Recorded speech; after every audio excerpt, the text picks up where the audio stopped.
저는 계속 하고 싶어요. 경매를 쉬지 않고 하고 싶어요. 정말 원하는 가격 1억 이상 차익을 얻으려면 그러면 100% 받을 수 있다라고 저는 말씀드릴 수 있습니다.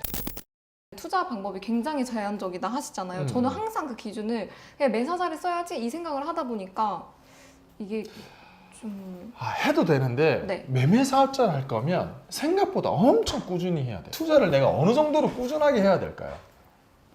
어느 정도 꾸준하게? 음. 뭐 매일 물건 보고 매일 물건 보고 뭐 주에 한두 번씩 입찰 다니고 주위에 한두 번씩 입찰 다니고 네. 그거를 어떻게 해야 될까요? 잘.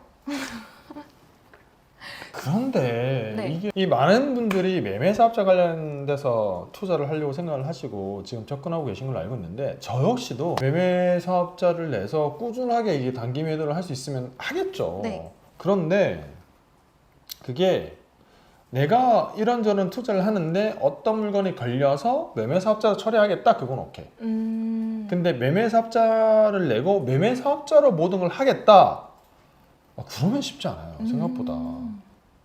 근데 그렇게 해도 돼요. 봐봐요. 지금 여기 세종에 있는 물건들인데 이런 아파트 있죠. 네. 601호고 25평인데 4억 9천짜리가 3억 4,300까지 떨어졌어. 이런 물건 하고 싶죠? 네. 그냥 84.99니까 시세를 한번 볼까요? 권리 분석 특별한 게 없고 여기 희한하게 쭈쭈쭈쭈쭈쭉 내려가고 있어요. 시세가. 네. 어때 보여요? 저는 너무 좋아 보여요. 지금 낙찰받기 이것보다 좋을 수 있을까? 왜요? 아니 이렇게 하락 추세면 네. 가면 부동산 사장님이 뭐라고 얘기할 것 같아요?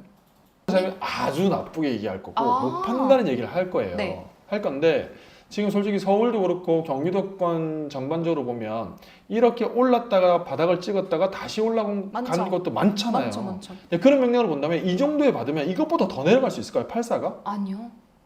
이것보다 더 내려갈 수 없다고 생각해요. 그러면 이게 바닥이다? 이게 바닥이다. 그래서 지금 4억 3,900, 4억 6천이고 나와 있는 매물로 보면 네.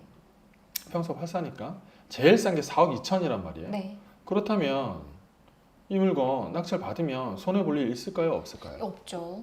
근데 지금 4억 2천의 매물이 있긴 있단 말이에요. 나와 있는 매물이 1층이지만 4억 2천이고 중간층 매물로 보면 한 4억 5천 정도 있네요. 그러니까 매매 가격을 4억 5천이라고 했을 때 얼마에 낙찰 받을 수 있을까요? 한 3억 후반에서 3억 후반? 4억 아니면 앞자리를 바꿔야 될까요? 4억? 4억은 더 넘게 받을 수 있지 않을까요? 근데 3억 후반에 받으면 좋긴 하겠지만 그 가격에 낙찰이 될까? 근데 초보들이 어떤 생각을 하냐면 이걸로 큰 수익을 내고 싶어 하지. 맞아요. 이걸로 막 5천만 원 벌어야 막 성공한 것 같고, 그쵸? 3억 7천, 3억 6천 이렇게 들어가고 싶을 건데 네. 자, 이 물건 봤을 때 제가 드리고 싶은 말씀은 이 물건 딱 보면 자, 난이도가 있어요? 없어요? 없죠? 여기 전에 배당받는 임차 있고 임차가 등기돼 있고 뭐가 없어. 평수도 적당하고 매사자도 할 수 있고 가격도 안 부담스럽고 유찰된 것도 그렇고 초보자 입장에서 정말 아름다워 보이는 아름다워 보이는 네. 물건이죠. 자, 그러면 또 하나 볼까요? 이런 것도 보면 보자. 가락마을 1001호 30평형인데 4억까지 들어있는 57천짜리가 근데 권리 분석은 또 특별히 할 게 없어요. 네. 페퍼 저축은에 있고 일단 거두절미하고 시세를 한번 볼까요? 네. 평수가 99.943 이거네요. 여기서 네네네. 99.943 가장 실거래가 5억 3천에 거래가 됐었고 나와 있는 매물로 보면 5억 3천 이게 시세네요, 그냥. 이게 시세라고 볼 수 있겠죠. 그러면 이거는 얼마에 낙찰될까요?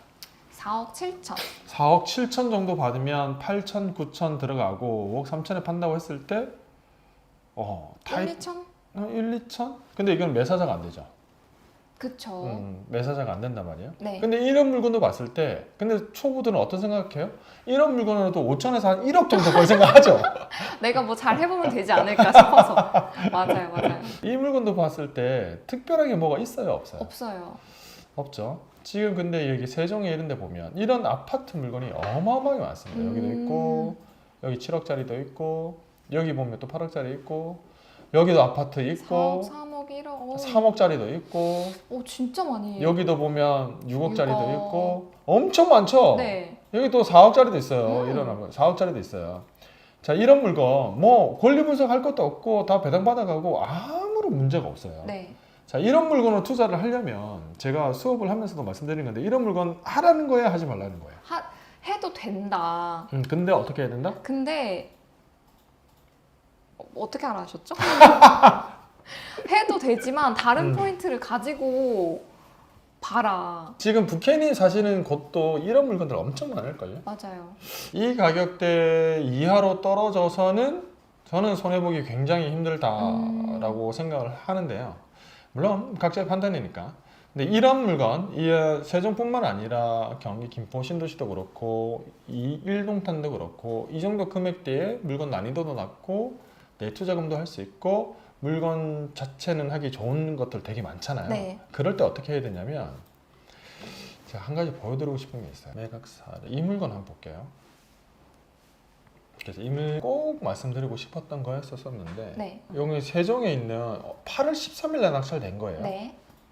403원 물건이고 100점 구이죠. 7억짜리가 5억 3천까지 유찰이 됐고요. 권리 분석상 문제는 없습니다. 그리고 위치를 보게 되면 여기 있는 거예요. 네. 아파트 단지 엄청 많죠. 거래가 될 걸 고민할 필요가 있다 없다? 없다. 없다. 없는데 또 가장 최근 실거래가가 7억 2,800, 7억 800이에요. 앞자리 2번 바뀌었어요 지금. 5억대에 받아가셨네. 나와 있는 매물은 7억 5천. 그쵸 맞습니다. 7억 5천에 나와 있단 말이에요. 이거를 어떻게 받았다? 5억 4천에 받았다. 5억 4천에 한 단독으로 입찰. 받았다니까요. 단독으로 받았어요. 단독으로. 정말 어려운 물건도 아니잖아요. 위치권이 걸리길 했어요. 아니면 뭐가 문제가 있길 했어요. 아무 문제 없는 물건을 이렇게 5억 중반대 가져가시고 현재는 7억. 2억 가까이 싸게 받았다니까요. 일반 물건으로 아주 쉬운 물건으로. 그리고 또 최근에도 됐던 이런 물건은 어마어마한 여러분들 비교도 할 수 없을 정도 과거예요. 2024년 8월 19일 너무 멀다. 호랑이 담배 피드시죠. 아유 너무 멀다. 세종에 있는 가재마을 1701호고 여러분들 이게 조금 전에 거는 그래 매매 사업자를 내가 할 수 없다 쳐. 네. 나 그게 인정. 네. 그럼 매사자 할 수 있는 여러분 좋아하는 84. 네. 자, 4억 5천만 원짜리가 3억 1,500에 유찰이 되고 2억 2천만 원일 때 무려 종전 가격을 4천만 원이나 넘어가면서 42명이 유찰을 42명. 그러면 권리 분석상 문제가 있느냐? 어마어마하게 문제가 있습니다. 말소 기준 권리보다 후순위인 사람. 아유 너무 문제 많네요. 장난 아니죠? 엉망진창이죠? 아유 엉망진창이네요. 자, 시세를 한번 보겠습니다. 네. 이게 시세가 지금 링크가 잘 안 걸리면 이렇게 안 나오는데요. 실거래가를 이걸 통해서 보면 돼요. 84제곱미터 다 84죠 뭐 여기 있는 건. 전체로 보면 최근 거래 금액이 3억 8천, 3억 8천, 제일 싼 게 저층 3억 6천, 4억 천 이건 직거래일 거고요. 3억 후반대예요. 3억 후반대이면 나와 있는 매물은 2층이 3억 7천이고요. 중간층 3억 9천, 중간층 3억 9천대라고 봐야 돼요.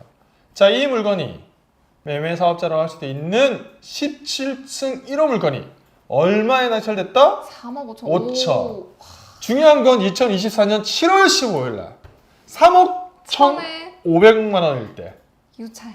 단독으로 들어갔다면 어떻게 됐을까요? 너무 행복하죠. 경쟁도 안 하고 4천만 원 아낄 수 있고 이 물건을 또 안 봤습니다 제가. 이 물건을 만약에 입찰했다면 나와 있는 매매 대비 거의 7천만 원 가까이 그쵸. 싸게 사게 되는 거예요. 그러면 매매 사업자로 할 수 있다. 자, 그런데 찰지시네요. 그런데 네. 부캐님 이 사례를 보면서 부캐님이 느끼시기에 몇 가지 현실적인 부분이 빠져 있는 게 있을 거예요. 뭘까요? 현실적인 부분? 내가 이런 게 보면 그 생각 들죠. 매사자로 이런 아파트만 해야겠다 이 생각 드시지 않아요? 그쵸. 왜냐면 그럼 단독 낙찰 받으면 그쵸. 2억 싸게 7천만 원 싸게 받는데 어떻게 해야 될까요? 꾸준한 입찰? 그렇지. 꾸준한 입찰. 입찰이 중요하죠. 봐봐요. 이게 자, 이 지역을 지금 좀 보면서 생각을 잘 해야 될 게 네. 이런 데 보면 여러분들 정말 투자하고 싶으실 거예요. 저는 한 가지 말씀드리는 게 물론 개인적인 가치관도 있겠지만 뭐 부동산을 바라보는 시각 차이도 있겠지만 일단 세종은 한번 상승을 했다가 꺾었다가 좀 거의 바닥이라는 생각이 들고 건설비와 공사비를 생각했을 때 여기서 더 내려가기는 쉽지 않을 것 같다. 그리고 거기에 안전망을 가지고 낙찰을 받는다면 물론 미래는 어떻게 될지 모르겠지만 저는 해야 한다고 생각하는 사람이기 때문에 말씀드리는 거고요. 여기 있는 아파트 단지 얼마나 쉬워요, 다 아파트. 그쵸. 새 아파트라서 내부를 볼 게 있어요, 없어요? 없습니다. 볼 필요도 없어. 이런 것들을 하는데 전제 조건은 뭐냐면 첫 번째 조건은 저렇게 하기 위해서는 이게 다른 것들의 매각 사례를 보면 낙찰가율이 높아요. 높단 말이에요. 네. 그래서 무지성으로 들어갈 수 있게 세팅이 되어야 해요. 무지성으로 입찰을 계속해야 되고 무지성으로 하려면은 내가 그 전에 이미 많은 조사와 그리고 많은 손품 발품을 팔아서 데이터를 만들고 있어야 된다. 그렇죠. 그래서 이런 데 한번 임장을 가면 이런 단지 가면은 뭐 고객노도 잘 되어 있지만 이 단지 지도가 있거든요. 네. 그래서 이 각 동에 따라서 비싸게 거래되는 것, 저렴하게 거래되는 건 어느 동이 안 좋은지 어떤 타입이 안 좋은지를 다 정리를 해놓고 내가 계속 임장을 가는 게 아니고 예를 들어서 이 정도 섹터는 만약에 저보고 가라고 하면 여기 부동산 사장님을 잘 알아두면 여기 임장 가고 여기 임장 가잖아요. 네. 그럼 이 사장님도 이쪽 섹터는 다 중복을 하시죠. 하고 네. 이 사장님도 이쪽 섹터를 중복을 하기 때문에 여기에 있는 부동산을 가보면 친절한 부동산 사장님이 항상 한 군데씩은 있어. 네.